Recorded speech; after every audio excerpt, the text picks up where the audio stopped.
Hey guys, what's happening? So, I was reading Symbiote Spider-Man, which is like a still ongoing series, but I was like, man, we gotta talk about this. Because much like Venom First Host, this narrative is going back and telling a new story around the history of Peter Parker in the Venom symbiote, which reminds me a lot of Venom First Host, but I think I might like this one a little bit more. So let's get into it, because I like to know you guys' thoughts as well.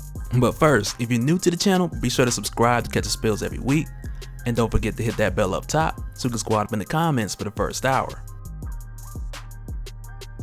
Alright, so first and foremost, just setting the stage of where Symbiote Spider-Man really just kicks off, it takes place not long after the narrative of like your 1984-1985 Secret Wars. And I mean like very close to the conclusion of that event. And I mean like days, maybe weeks, but really from just the way that it starts, it feels like less than a month. But of course, as I'm sure most of you already know, and you know, just to help out those who may not know, who are probably like those 3 people in the back scared to raise their hand, I wanted to just give you a quick rundown of why the Secret Wars was so significant at this point in the case of Peter Parker coming across this suit, and in addition to that, after getting it, he was a very different version of Spider-Man for a short while in comparison to the friendly neighborhood Spider-Man that we had got prior to Secret Wars at that point. But in a nutshell, with the events that had taken place in your 1984 Secret Wars, Peter Parker's suit was damaged, and after Peter had seen Thor's cape and helmet had been restored, and Thor was like, oh, there's a machine in there, just go in there, think of what you need, it'll give it to you. Which is crazy, because imagine if Thor had originally got the symbiote. But then again, what's even crazier, because I'm not sure if Donny Cates had did this intentionally in his recent run of Venom, which gives us a new history between Thor and the symbiotes, because I'm pretty sure he brought Thor into the Venom mythology because of how close he is with Jason Aaron, but I have no clue if he was even thinking of how significant that narrative is to why Thor didn't get the symbiote in this case. But either way, before I go too deep into that, I just thought it was pretty cool. But back in the 80s, this is how Spider-Man had originally got the symbiote, and at the time he just thought it was alien technology, something super high tech versus an actual living alien parasite. And not long after, he did eventually realize that it's not like a programmable suit, but rather that it was a living symbiote that desired to be bonded with him permanently. And this symbiotic relationship just held a lot more baggage and consequences than what he was ready for. And Symbiote Spider-Man just explores so much more of that. And so now the way that this starts off, we just pick up with Mysterio, who has gotten the brakes beaten off of him by Spider-Man. And he's roughed up pretty bad, man. But this gives into the ideal of 2 different things. And the first, which is way more significant in this particular instance, is the fact that with this symbiote at this time, this is a much more rougher Spider-Man, because on one hand, yes, he's still the hero and his main objective is to take down the villain, but on the other hand, in most cases, and pretty much, I don't want to say every case, but in a lot of cases, Spider-Man went too far. Like, there was a whole lot of unnecessary roughness. And so like, just as a quick example, back in Peter Parker and the Spectacular Spider-Man issue 110, like this is one of my favorite examples, because Spider-Man and Daredevil go at it. And this had took place back towards the conclusion of the murder of Jean DeWolf, or the death of Jean DeWolf, I think the series is called. But back at this time when Spider-Man had caught up with Stan Carter, who was a New York City detective who had the alternate identity of a self-proclaimed vigilante named Sin Eater, which was pretty much how he would just justify his self-righteous acts of serving judgment on people who he deemed to be sentenced to death as punishment for their sins. And so when Peter gets here just in time to save Betty Brant, he beats the brakes off of Carter, and mainly in this case for what he's done to Jean, but he goes in and like overboard well after Carter gives up, and more so just making him suffer rather than just turning him in. And at the time, this is what caused Daredevil to get involved, because he probably heard a grown man screaming from blocks away. But at this time, with Daredevil stepping in, he was one of the first people to call out that this wasn't your regular Spider-Man, because Spider-Man was way too brutal, over cocky. Like when Daredevil threw one of his sticks and Spider-Man caught it, he's like, my spider senses sense anything. And Daredevil was like, yeah, but not everything, and just bust him in the back of the head with the other one.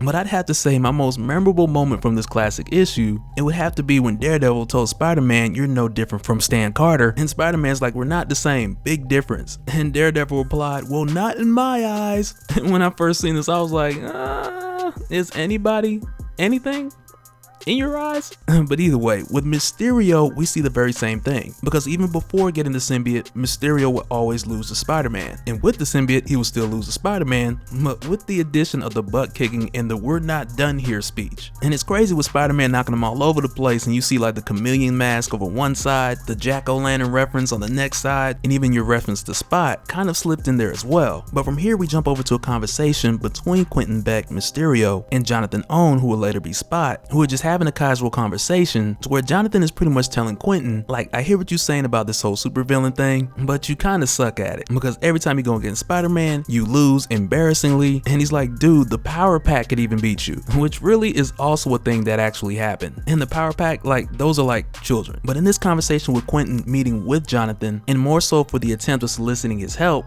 and mainly because at this point in time they're friends, and Jonathan also has his own resources, being that he works for Wilson Fisk. But in this conversation, he tells Jonathan that rather he has the plans of robbing a bank, and Jonathan's like, okay, well now you're aiming too low. But Jonathan declines his offer, and he's just like, good luck with that, I wish you the best. And so now getting into how this robbery actually goes down, we get to see a bit more of the reasons why Mysterio isn't as successful as he could be given his method of execution. Because the way that he did this, he had a box delivered to one of the tellers, which had a gas mask with a note saying put this on, so when he released the knockout gas, she would be the only one conscious, and she would be able to just walk him right into the vault, which in theory is a solid plan. But what Mysterio did not account for was the fact that during this time, the security guard was actually using the bathroom, and as a result, he wasn't affected by the knockout gas. And when the security guard told him to freeze and Mysterio didn't comply, the guard takes his shot only to find out that it was an illusion when Mysterio pops up behind him and takes him out. But in front of him, the Mysterio he shot through, when that image dissolves, we find out that the bank teller was right there in the line of fire. So at this point, not only could Mysterio not get in the vault, but now this innocent wife and mother, she's been killed and that blood is on his hands. But sometime later after this has taken place, and still not really like your current day, not by a stretch. And this we can mainly tell because with Spider-Man, who's stopping the Human Fly at this time from stealing the painting, like while this is going on, you can see Spider-Man jumping from like the Twin Towers, like one to the next, which not only gives us like a scope of the date, but also just this amazing view of these historical buildings which were still standing back at this time. But they're in this pursuit which looks a lot like the boss fight from like the PS4 Spider-Man game, which I still haven't played. I'm not proud of that, and I only know that from like watching game footage online. But this matchup with the Human Fly doesn't go on for long because he quickly takes him out and he's able to take the painting back from where the Human Fly stole it. But it's after this that we start to get a sense of how close this new retelling of this narrative takes place in relation to Secret Wars, because we see J. Jonah Jameson talking about it on the news and really not holding back his feelings on how the Avengers are not really disclosing information about it, and that information mainly being Spider-Man's involvement with Secret Wars, even though he just saved the famous Norwegian screen painting. And it's like J. Jonah's like, forget the screen painting, I need to know where Spider-Man is now and what is he doing. And so it's here where we get a bit of that same but different bit of history when Felicia Hardy, aka the Black Cat, comes through his window, because unlike the original source material, this time she comes through without her costume, of which she explains doing so mainly because Peter asked her not to so wouldn't give up his secret identity. But nonetheless, I like how Felicia's included within this narrative because at the time they were in a relationship, and this was really like the first time that she had seen him put on the symbiote, which she thought was amazing but a bit weird at the same time. And she was like, is that thing alive? And Peter's like, no, it's just alien technology. And she's like, okay, well, alien technology that reads your mind, generates its own webbing, just crawls across the room and wraps around your body. That thing's alive. You can't tell me that thing ain't like, for real. But it's from here that Peter takes Felicia to go visit Uncle Ben's gravesite, with this day being the anniversary of the day that he passed, and Peter also attempting to let Felicia get to know Peter a bit better. But it's not long after they're here that Peter gets spooked when he also sees Quentin Beck at the same cemetery, and it's then that it's triggered in his mind like, wait a minute, that's Quentin Beck. Quentin Beck is Mysterio, and Peter's just thinking, wait a minute, does Mysterio know that Peter Parker is Spider-Man? Which just causes him to dip out, leaving Felicia, who happens to just stick around only because Aunt May had just showed up. But as far as Quentin Beck and the reason why he's here at the cemetery, it's mainly because he's paying respects to Audrey Henning. And as it turns out, Audrey Henning was actually the young lady who had died in that botched robbery when Mysterio had attempted to rob the bank, placing her in the line of fire. And he really had just came here out of regret. But while he was here, the reason why he was staring at Peter and Felicia, it was mainly because when he had seen Felicia, for a brief moment, he had thought she was Audrey. And of course, this wasn't something that he like dwelled on or anything. He understood that it wasn't her, so he just went along about his business. But after leaving from there, later on that evening, Quentin suited up as Mysterio only because he had planned to announce his retirement from being a villain. And I'm not necessarily sure how that was going to go down, whether he was saying he's going to take his talents to South Beach or whatnot, but more or less at this point in time, time he was just ready to say, I'm done, I'm ready to hang it up. But what we come to find out is that this is actually the same opening encounter between Spider-Man and Mysterio when Peter shows up, and we hear the beginning of the conversation, because at this point Peter is asking Mysterio, why were you at that gravesite? Were you involved with that robbery? Better yet, I know you were involved with that robbery and you're responsible for the death of Audrey Henning. But the crazy thing is, during this time that Spider-Man's just like going in on him, Peter notices that his spider sense is not going off. And at this point in time, it's mainly because Mysterio was at a point of just giving up. But with him urging Mysterio to confess, that's why he was there, and really more so for his own comfort, so Peter would know that his identity was safe. But with him urging Mysterio to confess, this only led to Mysterio lying and saying that that was his sister. He was just mourning his sister, which was totally a lie,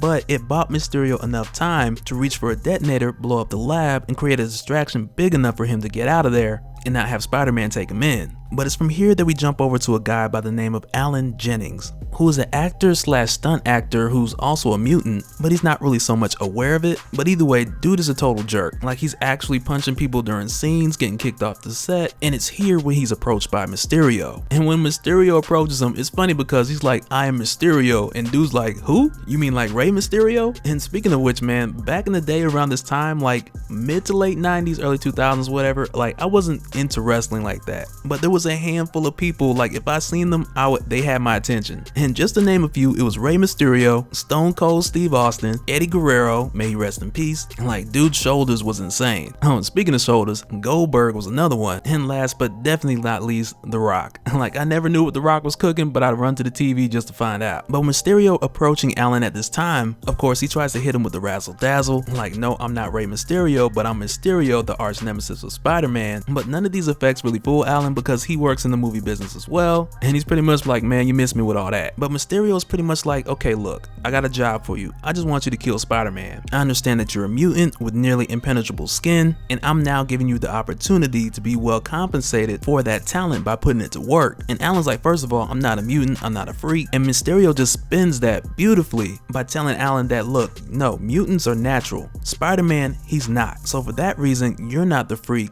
he is. And so now at this point, Spider-Man, who is looking for Mysterio, and I almost said Rey Mysterio, but with Spider-Man looking for Mysterio to apologize, because at this point he still believes his story. He believes that Mysterio was there mourning his sister, because with Peter Parker, even though slightly off the rails, he still kind of knows that, hey, look, that was kind of messed up. But we're looking for Mysterio and running across some green smoke, which attracts him to it, to which yet again, no spider sense going off, because Mysterio would just disappear and reappear in a different spot. And Spider-Man would just jump to each one like, look, let's just talk for a second. But so when Spider-Man runs up to like the third one, this time his spider sense goes off, and we find out that the reason why is that behind this illusion there was actually Alan Jennings, who in my opinion is like the Luke Cage we never heard about, but he comes through swinging, but now he's going by the name Hard Rock. And I'm just thinking, Hard Rock, you mean like the cafe? And for the record, he didn't like the name either, but Mysterio was like, it's either that, you pick a name, or go by your government name so you can get arrested later on.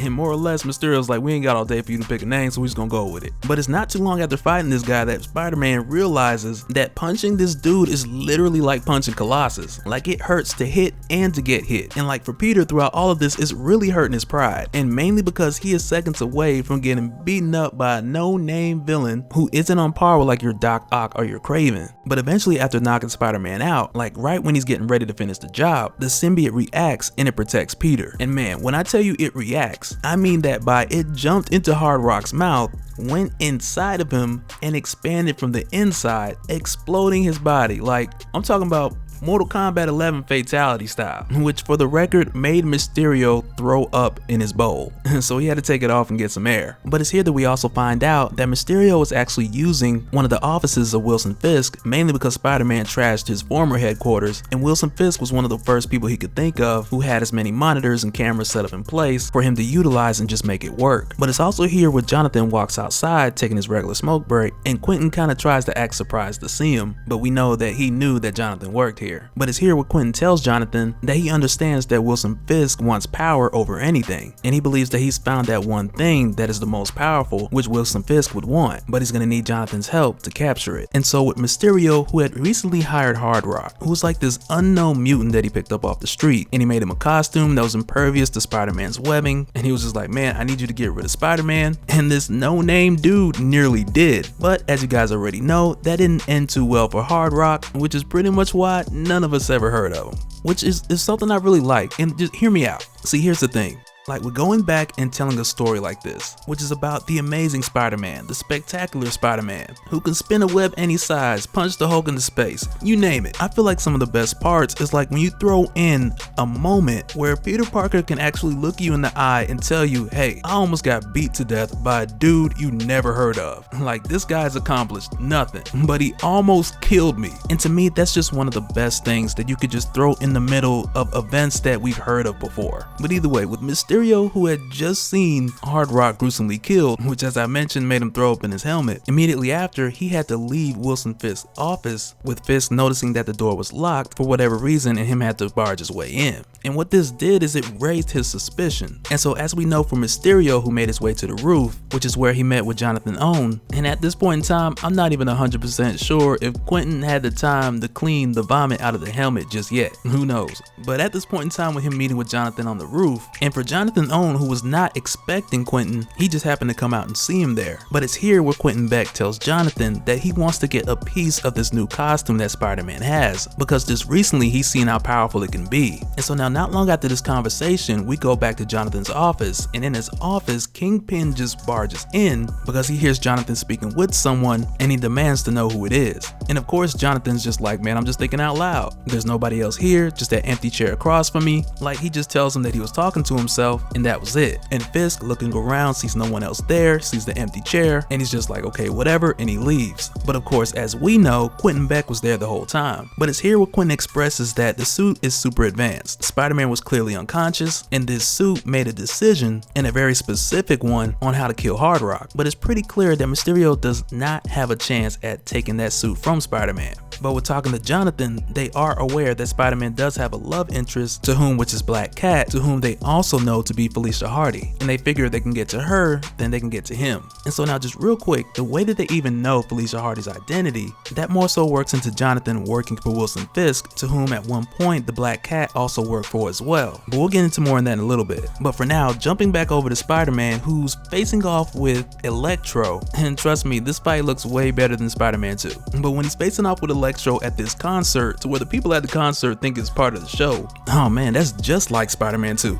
That's crazy. But with them facing off here, this is another one of those fights that doesn't go too long, with Peter pretty quickly figuring out a way to stop Electro, and doing so with one chasing him away from the crowd. And once doing so, he catches the guy's lighter, who was startled by all the commotion, and Peter uses it to activate the sprinklers in order to stop Electro. And in hindsight, this may have been that moment where Electro was arrested and he was in jail just thinking, man, I gotta make my suit waterproof, because this could have went just as bad had it been a rainy night. But not long after this, Peter is met by Felicia Hardy, who meets up with Peter sitting on the rooftop as he's just watching Electro get hauled away. But while they're here, she quickly gets into the conversation, immediately addressing Peter ditching her at Uncle Ben's gravesite, because for her, one, that was super awkward, but when it did happen, she did get the opportunity to talk to Aunt May. And Aunt May more or less put it together that she was Peter's girlfriend, and she told Felicia, well, you know, Peter listens to you, so perhaps you can talk him into doing something good with himself, getting back into school or something of that nature. Because of course, Aunt May has her concerns for Peter, and she's not necessarily sure everything that's going on with him, but also at this point in time, she does not know that he's Spider-Man. And Felicia just mainly trying to tell Peter she wished she had someone like Aunt May in her life, and she feels like what Peter really needs to do is just tell her that he's Spider-Man. To which Peter's like, no. Aunt May's heart is being held together with like some duct tape and some hair clips. Like, Peter's well aware that if he tells her, it will just destroy her. But this really just ignites an argument that stems from Peter just not doing what his girl told him to do, which is pretty much where relationship arguments stem from, at least in my experience. But of course, when the argument escalates, Peter just leaves, which is pretty much what a man should do if your girl ain't listening. And I mean like walk away, cool down, and talk about it later, and not so much to jump off a building and shoot webs part. But after this argument, Felicia goes back to her apartment, and it's here that she's met by Mysterio. And so now with her arriving here and Mysterio having been here, and Felicia really being well aware that Mysterio is more of your Spider-Man villain, so it's much more likely that he's come here in order to kidnap Felicia in order to get the attention of Spider-Man, or at least that's her assumption, because that's like supervillain day one, that's what they do. Like if there's a supervillain class anywhere, that's like your first homework assignment. But as it turns out, she comes to find out that that's not necessarily his plan, but rather he's here to hire Felicia for a job, because Mysterio tells Felicia that he actually wants her to take a sample of Peter's new suit and bring it back to him, and she'll be paid generously. And of course she tells him no, but even with doing so, Mysterio has his contingencies to where he resorts to plan B.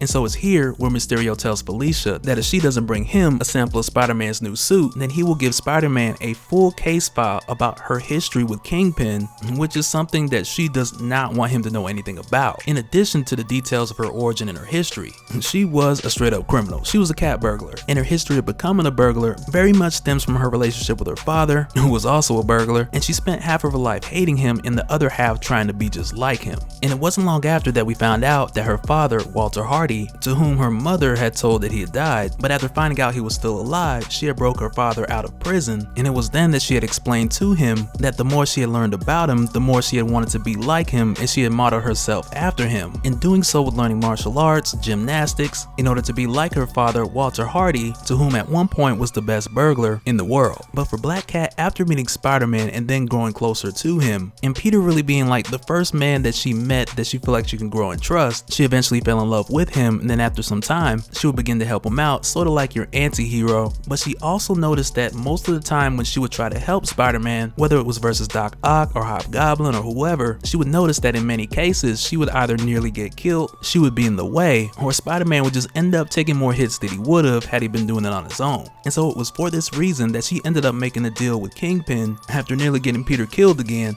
and this caused her to seek out a way to become stronger and faster so that she could find a way to help out Peter and be more effective without putting her life in danger or putting Peter's life in danger as well. But this procedure is what gave her super strength, it gave her super agility, and also the ability to cast bad luck on her attackers. And so now initially when she was approached, the main catch is that she didn't know that Kingpin was behind all of this. But once she did, she had then made a deal with Kingpin to work for him on certain jobs as a price she would pay for her powers, and in addition she wouldn't have to use them on Spider-Man. So like if he popped up, she could just opt out. But nonetheless, it was still devastating for her, finding out that ultimately she had shaken hands with the devil making this deal with Kingpin. And with the relationship between her and Peter having grown much stronger once he returned from Battle World, she really didn't want to risk at the time losing what they had by telling Peter what she had done. And that's why up to this point in time, she still hasn't told Peter yet. And that's the main reason why when Mysterio pops up here and he's just waving around the receipts like, ooh, I'm gonna tell your man what you did, which of course has Felicia bugging. But when Mysterio's like, okay, cool, well, you don't have to do it and I'll just tell him. And Felicia, of course, she feels as if she cannot let that happen, and as a result, she agrees to do it. And so now,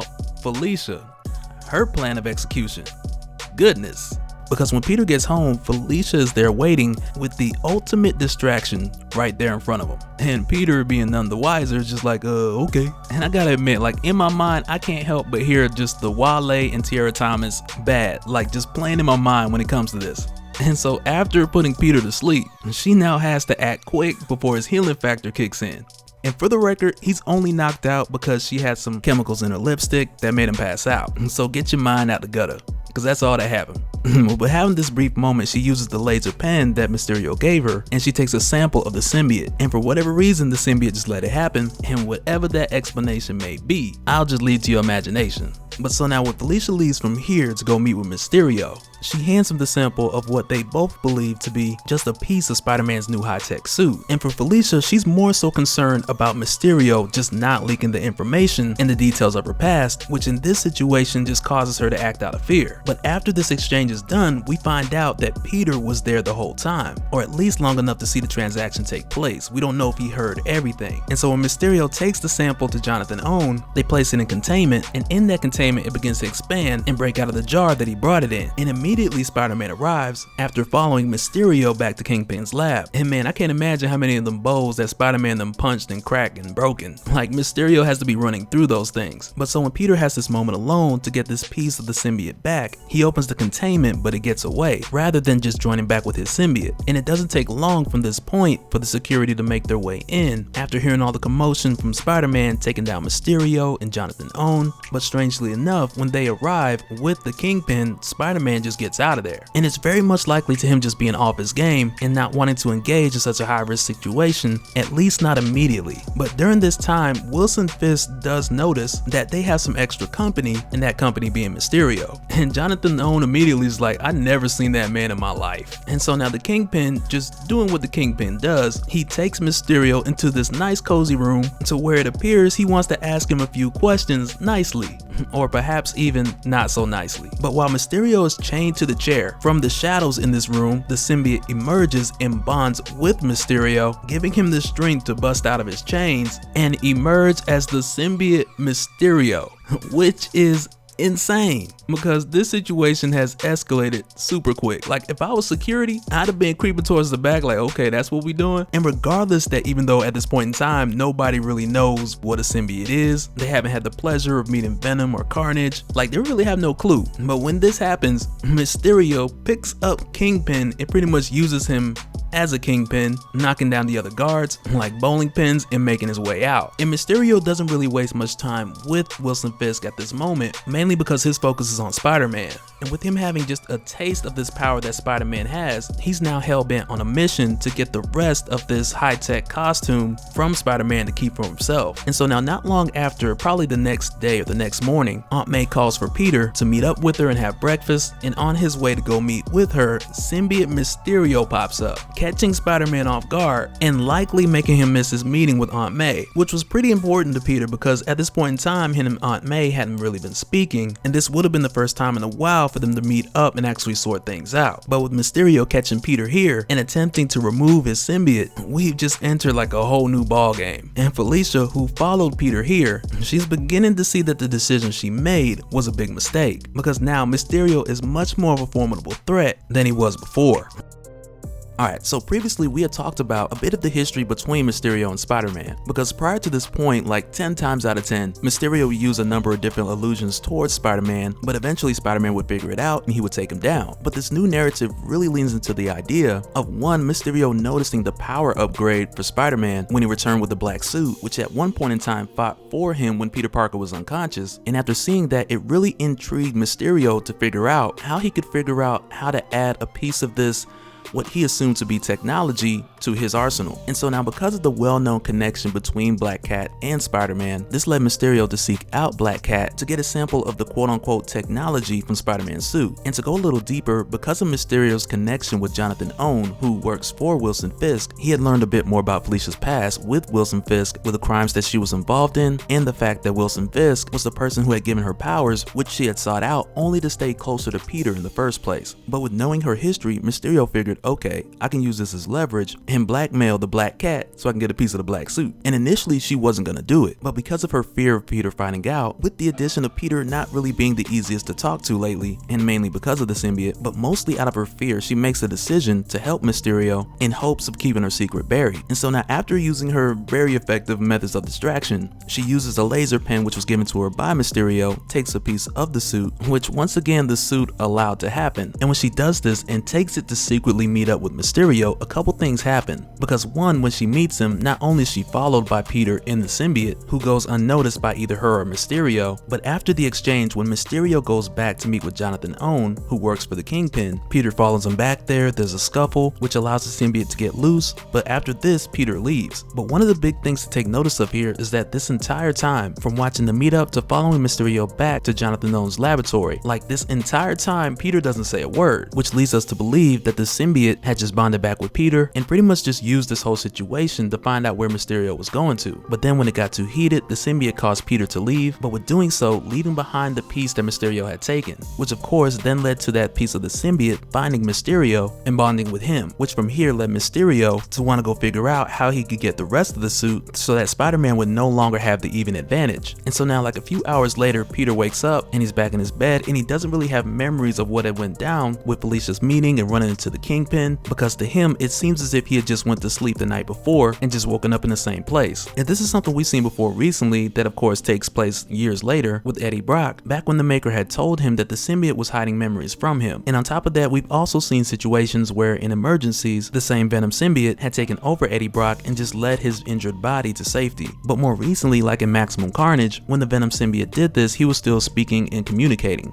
But going back to Peter, this next morning where he wakes up, he gets a call from Aunt May where he realizes that he's late to meet her for breakfast. And this is very important because at this point in time, which is just after Secret Wars, Peter had been dealing with a lot, and it was tough enough keeping a secret from Aunt May prior to this point, but after returning with the symbiote and not having his head on straight and not yet knowing the cause of why, or really even noticing that he wasn't himself, this just made it tougher for him to make that extra time for Aunt May, which he already was doing a bad job at. But after getting this call and rushing to see Aunt May, he's intercepted along the way by symbiote Mysterio, which for Peter, the timing couldn't have been any worse, with him needing to meet up with Aunt May. But a couple things happen here during this fight with Mysterio, and one of them is that Peter goes quiet again, which gives us the indication that he's back in symbiote cruise control, and possibly for the reason that the symbiote just wants to hide this circumstance from Peter, because if Peter finds out, he'll likely get rid of the symbiote. But as far as Mysterio, for him, this is like the best moment of his criminal career, because for him, he's never been able to keep up with Spider-Man, and in this fight, being able to use the symbiote and take down Spider-Man without even using any of his other tricks, which is something he has never done before. But at this point, because Felicia had followed Peter from his apartment all the way to this point, she's able to help him get out the grasp of Mysterio just in time. But with doing so, she also notices that Peter is unresponsive when she's like, "Are you okay, Spider?" and he says nothing, and Mysterio's like, "Yeah, nobody's home. Haven't gotten a word out of him all day," which starts to raise suspicion for the both of them. But real quick, jumping over to Aunt May, who I want to say was supposed to meet up with Peter around like 8 AM, and then after talking to him, another hour passed and he still didn't show, which is something that didn't necessarily surprise her because he stood her up before, but it also fed into her frustration because she had been trying to reach out to Peter over and over again, but it still comes to the same result, which doesn't make it any easier when she's been trying her best to build her relationship back with her nephew. And so now from here, only like a couple blocks away from Aunt May, the fight goes over to the Met Stadium. And at this point, with Mysterio dealing with this double team, he begins to pull out all the stops on Spider-Man using his illusions and the symbiote in order to overwhelm him, take him down, and take the suit, which once again, just like on the train, is just too much for him to take on. But in the case of Felicia, who literally has the power to induce bad luck on her attacker, this causes Mysterio's projections to malfunction to the point of where he decides to mix some of the materials which he uses to create his illusions, but in this case to create fire, to instead shoot out flames at the both of them. And with him doing this, it's very likely a product of the bad luck coming from Black Cat, because immediately after, him doing that actually spooks the symbiote off of him, causing it to return back to Peter, which turns the tables and leaves Mysterio not only without a symbiote but also with a damaged suit, really at this point just leaving him more or less exposed. And so at this point with Peter, who's still, keep in mind, he's still in symbiote cruise control, and I just call it that for lack of a better term. But during this time, he tried to choke out Mysterio, Felicia tried to stop him, and he just shoves her away. But it's here when Mysterio, who does have his contingencies, he shocks Spider-Man in order to get him off of him. But when this happens, Peter appears to be lucid once again, and when he does, it takes him a minute to recognize where he's at and how he got there. But it's at this point that we first begin to see some of Peter's suspicions, with him quote being lucky that she was there. But at this point, Mysterio begins to make these larger distractions, which causes much of the crowd to panic in an attempt to also use this as much of a distraction. But even still at this point, a lot of his holograms, they're still malfunctioning due to Felicia damaging his equipment.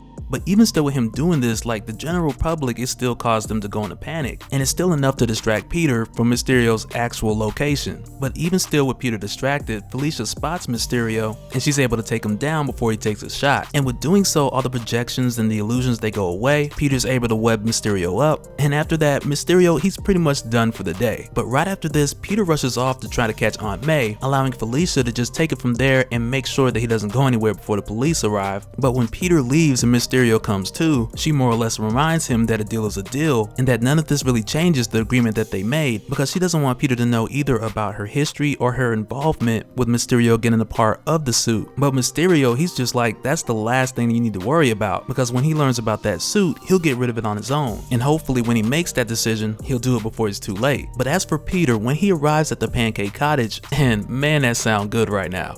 But when he arrives at the Pancake Cottage, Aunt May's already gone. She left him a note and he doesn't even read it just because he knows that he's messed up again. And when he gets back home and calls Aunt May, who had been waiting for him for over 2 hours, and he tries to make his excuses and set up another time for them to meet, but Aunt May's not hearing that. She just hangs up the phone. And from there, Peter just knows that he's messed up again. But check this out. So with this chapter coming to a close more or less, I want to talk about Felicia for a second, because she's probably low-key or maybe even high-key one of my favorite love interests for the character of Peter Parker, which also makes her one of the things that I'm very much enjoying about Symbiote Spider-Man, because the chemistry between these two before, during, and even times again after the original Black Suit saga, she was very significant for not only showing us where Peter was at that point in time in his life, but even later on when they met up again. And I'm glad Peter David didn't leave that out of Symbiote Spider-Man, nor does he make it seem like she plays a smaller role, because for a long time Peter was very much into her, and when he seen her again, like after he was married to MJ, like all those thoughts came rushing back. And so now we talked about before, I believe in the last Symbiote Spider-Man video, how it went down when Peter found out about Felicia's past and where she got her powers, and though it looks like we're approaching that happening in a slightly different way, I do believe it's ultimately gonna have the same result. And though it may not go as far as him breaking up with her and them getting back together and her using the Foreigner to make him jealous, and Doctor Strange removing the bad luck, like I really don't think it's gonna take that exact route, but I have to say that I do appreciate, with all the symbiote madness that's going on right now, that we're getting more Felicia Hardy in the mix of it.